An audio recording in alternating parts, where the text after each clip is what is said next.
Hello, welcome to Crypto News. Today is June 5th, 2025, and here are the top cryptocurrency news stories. Today we will start with the new president of South Korea, Mr. Lee Jae-myung, who, as I said, is the new president of South Korea. In his election campaign, he promised to be crypto-friendly and make South Korea a crypto nation, so let's wait and see what he does. Moving on, we will also move to Pakistan, which has revealed its plan to reserve Bitcoin in Trump's crypto team. Specifically, Pakistan's Minister of Cryptocurrency and Blockchain met with the executive director of the US President's Digital Assets Council during a visit to the White House. The meeting focused on strengthening cooperation between Pakistan and the United States in the field of digital assets, and discussions focused on a wide range of issues, including possible future collaborations between the two countries. As Pakistan's Minister of Cryptocurrency and Blockchain said, "It is my mission to make Pakistan the global leader in digital assets." And from Pakistan, we will go to a state in America, California, which is moving forward with its bill to accept cryptocurrencies for government payments. Specifically, the California State Assembly has unanimously approved a bill that will allow government agencies to accept cryptocurrencies for payments. This bill was passed with a vote of 68-0 and now goes to the Senate for further discussions. Moving on from America, we'll go to Russia,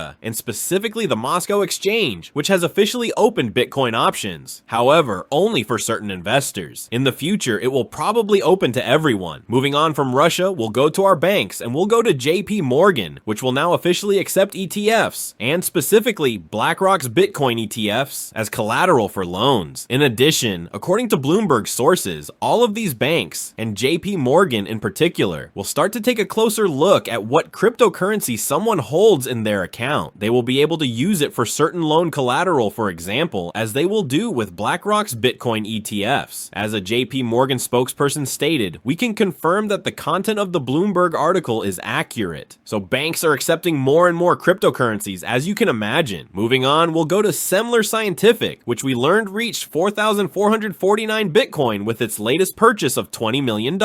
Speaking of money, we'll go to Circle, which ultimately raised $1.1 billion from its initial public offering. And while we're on the subject of Circle, let's say that there were rumors that Ripple wanted to buy Circle. Despite all that, Ripple's CEO denies the claims of a $5 billion bid to buy Circle. Moving on, we'll go to the Trump ecosystem and deal with the whole mess with Mr. Trump's wallet for another day. Apparently, Trump Meme is the one who partnered with Magic Eden to create this new president's wallet, but without asking the family, it seems. And from Mr. Trump's meme coin, we're going to World Liberty Finance, Mr. Trump's DeFi, which finally did the airdrop everyone was waiting for. It literally distributed $47 to 85,000 wallets, roughly, so it gave away about $4 million in an airdrop. And from our airdrops, we're going to Ethereum. Specifically, the Ethereum Foundation has a critical 18 months ahead of it to see what it does with its funds. Specifically, the Ethereum Foundation is adopting a more structured and transparent capital management policy, which ties operating expenses and needs symmetrically to ETH holdings and sales, with the goal of strengthening its financial position as we face a critical 18-month period. What's actually happening is that the Ethereum Foundation has roughly 2.5 years before it runs out of funds altogether. For this reason, the next 18 months are critical to see what they will do so that they don't run out of money, as you understand.